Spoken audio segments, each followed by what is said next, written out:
topic natin ngayong araw na ito ay mga tips kung kayo ay inuubo. Ano ba yung mga dapat nyong gawin o pwede nyong gawin kapag inuubo ang isang tao?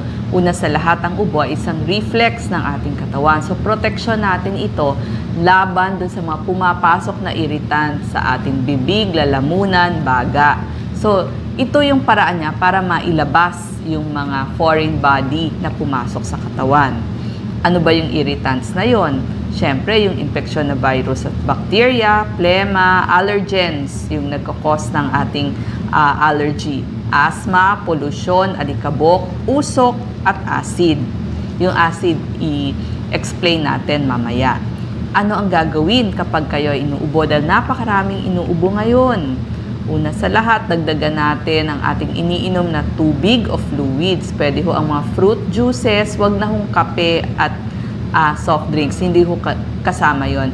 Pwede ho pag masakit ay lalamunan natin, nakakatulong ho yung mainit na tsaa, yung mga tulad ng chamomile, lagyan nyo ho ng konting honey, pwede ho yan sa mga adults, pero sa bata hindi ho pwede yung honey.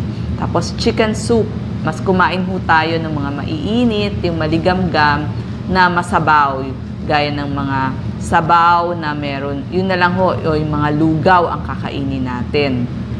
Pwede ho tayong mag-candy o mag-lozenges kapag makati naman ang ating lalamunan.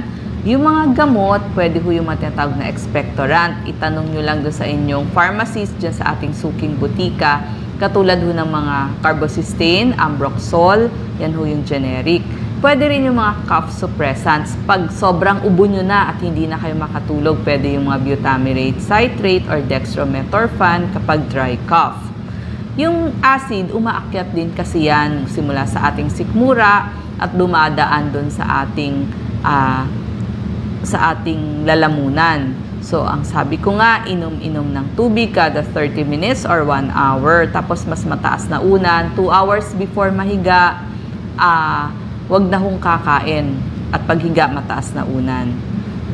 Kapag may allergens na kakatulong, mabuti nga ho, aware na tayo paano mag-mask. Kung may pollution, kung may alikabok, merong buhok ng ating pets. Kahit makalbo-kalbo na yung pets natin, may buhok pa rin ho yan.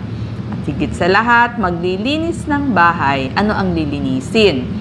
Di ibabaw ng lamesa, mga doorknobs, gripo, flush, kasi yan yung madalas hawakan para ho hindi tayo makahawa ng iba kapag tayo ay may ubo at sipon.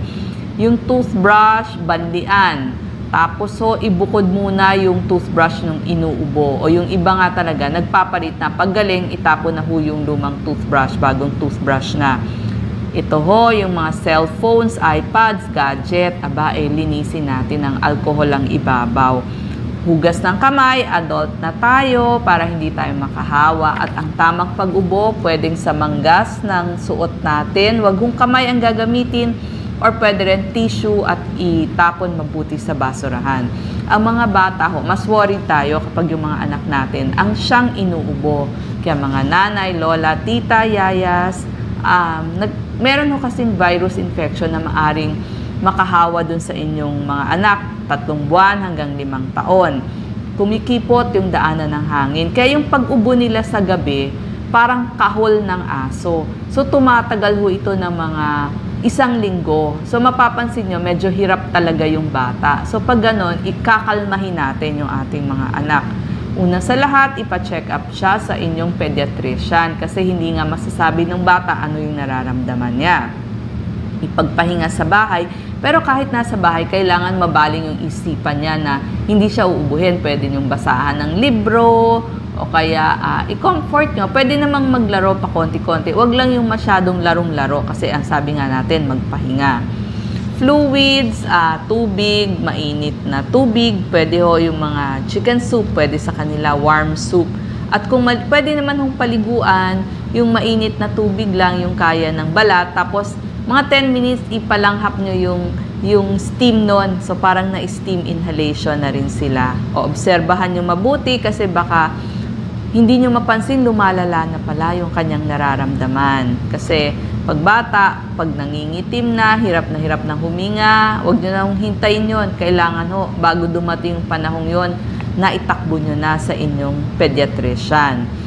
Yung laruan ng mga bata para hindi magkahawa-hawa, linisin ho natin. Kumuha ho tayo ng 1 litrong tubig, isang kutsarang chlorine or Clorox kung tawagin, at doon natin hugasan yung mga laruan nila. Kung nilalagnat, bigyan ng paracetamol. 8 taon pataas, pwede na, marunong nang magmumog. So, maligamgam na tubig, lagyan ng konting asin at ipamumog twice a day. Lalo na kung masakit ang lalamunan.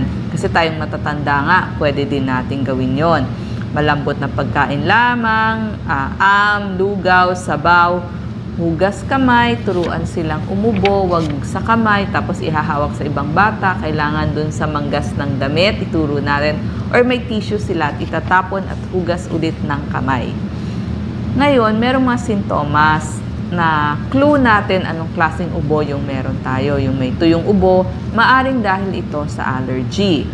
Pag maplemang ubo naman, tapos masakit yung dibdib ninyo, mas hirap huminga, yun ho, baka ho may pulmonya o bronchitis. O yung trangkaso din, ganun din, matinding ubo din. So, kailangan ho patingin muna tayo at magpahinga.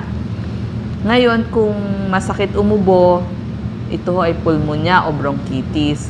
Ubo na parang kahol ng aso, ito ho dun sa mga bata. Yung sinabi ko nga dahil sa virus, so ang tawag nila doon, croup. Yung mga matagalang ubo, yung mga emphysema dahil sa acid, umiinom ng mga gamot, ang ending ay April. Yan ho yung mga dahilan ng matagalang ubo.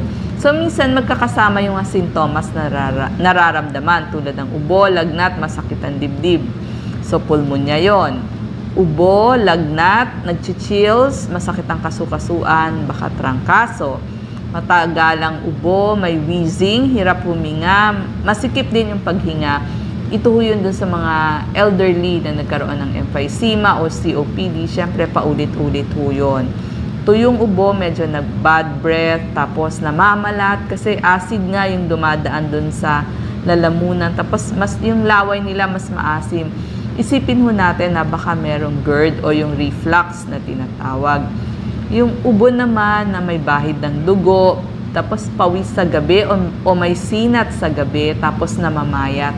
Magpatingin ho tayo, baka TB ho or tuberculosis kasi marami hong nahahawa ngayon ng tuberculosis. So sana po, ito yung mga pwede natin gawin kapag tayo ay nagkaubo at yung mga kasama natin sa bahay, paano natin sila aalagaan. Salamat po.